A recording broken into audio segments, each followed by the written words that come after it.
Okay, class, good morning. Please silence with the prayer. In the name of the Father, the Son, the Holy Spirit. Amen. Okay? We will check your attendance. Silence, present. Ella, present.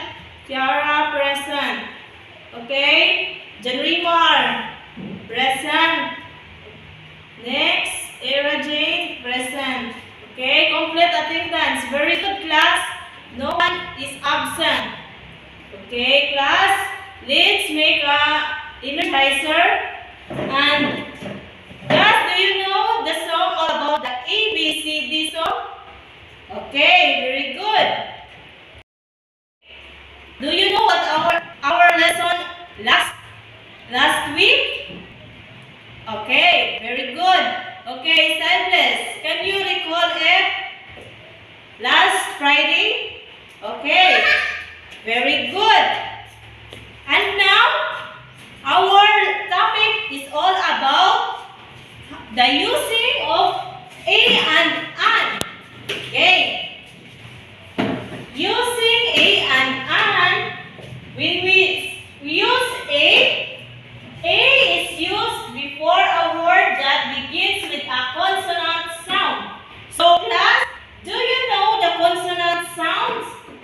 So, the consonant sounds, they are B, D, F, C, like that. P, Q, R, S, T, V, W, X, Y, and Z. That are the consonant word. And then, with consonant word, we will use A or A. And when we say an is used before a word that begins with a vowel sound. So class, do you know the vowel sounds or the vowel letters?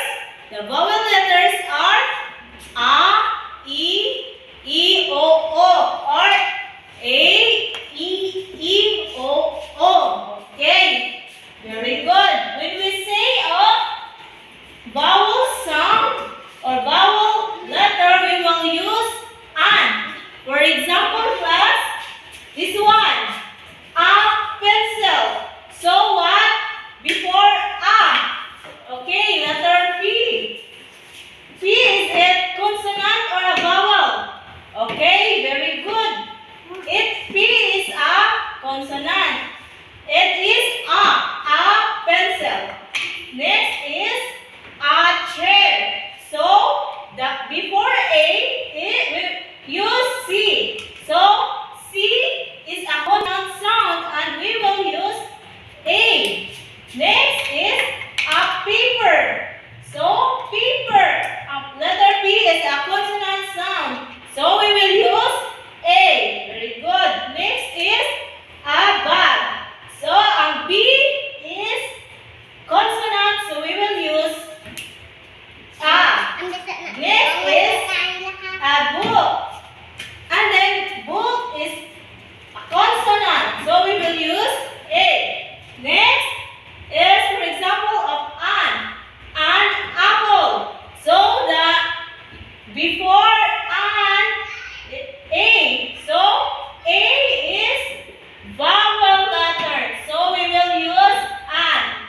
Next is an ink. So, I is a vowel letter, a vowel sound.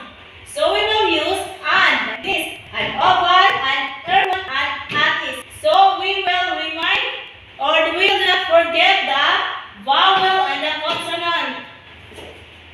Okay, next is, okay class, I have an activity for you. And then we will have a group 1 and a group 2. So first, the group 1, we will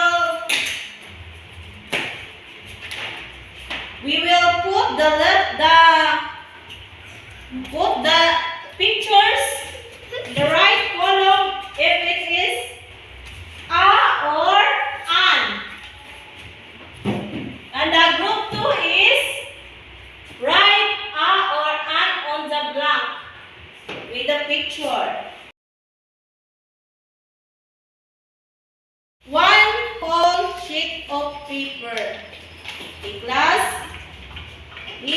answer this on your paper.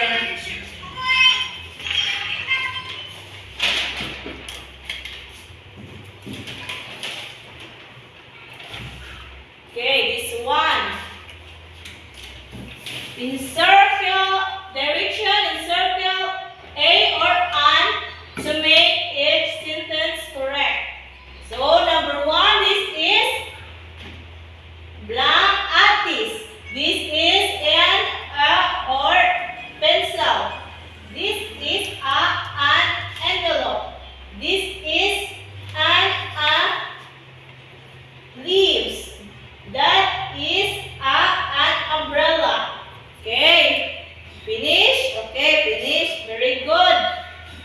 Next. Okay, kadali lang. Very good tayo. Next is our assignment. I have one assignment class. And you direction drew 5 objects that begins with a and an sound. All for our lessons, and I hope you have learned what I discussed this morning. Okay, that's all, and thank you. Let's pray. In the name of the Father, the Son, and the Holy Spirit. Okay, very good. Okay, goodbye, class. Goodbye.